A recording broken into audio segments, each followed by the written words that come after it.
There are strange things done in the midnight sun by the men who moil for gold. The Arctic trails have their secret tales that would make your blood run cold. The northern lights have seen queer sights, but the queerest they ever did see was that night on the marge of Lake Labarge I cremated Sam McGee. Now Sam McGee was from Tennessee, where the cotton blooms and blows. Why he left his home in the south to roam round the pole, God only knows. He was always cold, but the land of gold seemed to hold him like a spell, though he'd often say in his homely way that he'd sooner live in hell. On a Christmas day we were mushing our way over the Dawson Trail. Talk of your cold. Through the parka's fold it stabbed like a driven nail. If our eyes we'd close, then the lashes froze till sometimes we couldn't see.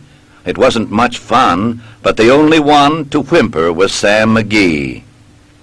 And that very night as we lay packed tight in our robes beneath the snow, and the dogs were fed and the stars o'erhead were dancing heel and toe, he turned to me and, "Cap," says he, "I'll cash in this trip, I guess, and if I do, I'm asking that you won't refuse my last request."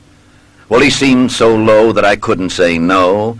Then he says with a sort of moan, "It's the cursed cold, and it's got right hold till I'm chilled clean through to the bone. Yet 'tain't being dead, it's my awful dread of the icy grave that pains. So I want you to swear that foul or fair, you'll cremate my last remains."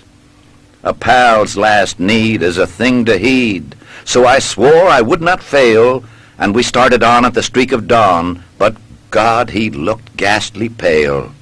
He crouched on the sleigh, and he raved all day of his home in Tennessee, and before nightfall a corpse was all that was left of Sam McGee.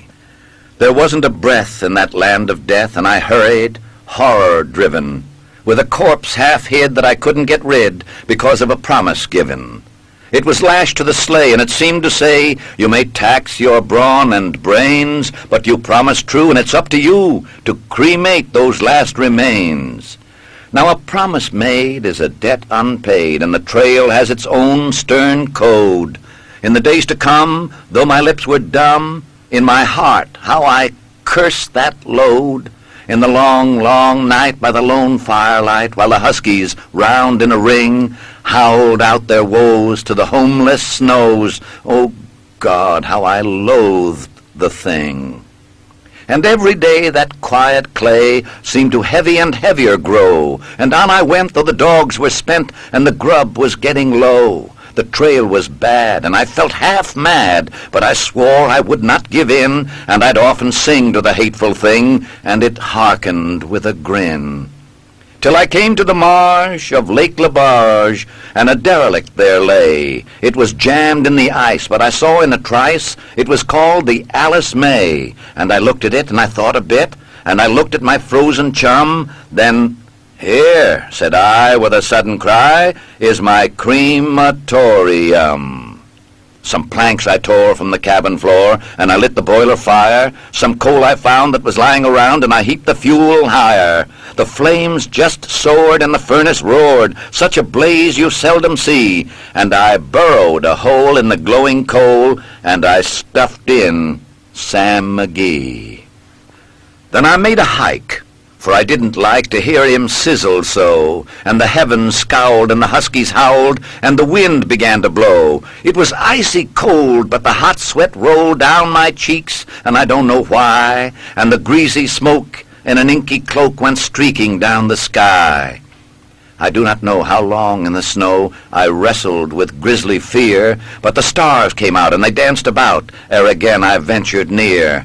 I was sick with dread, but I bravely said, "I'll just take a peep inside. I guess he's cooked, and it's time I looked." Then the door I opened wide, and there sat Sam, looking cool and calm in the heart of the furnace roar. And he wore a smile, you could see a mile, and he said, "Please close that door. It's fine in here, but I greatly fear you'll let in the cold and storm. Since I left Plum Tree down in Tennessee, it's the first time I've been warm." There are strange things done in the midnight sun by the men who moiled for gold. The Arctic trails have their secret tales that would make your blood run cold. The Northern Lights have seen queer sights, but the queerest they ever did see was that night on the marge of Lake Labarge I cremated Sam McGee.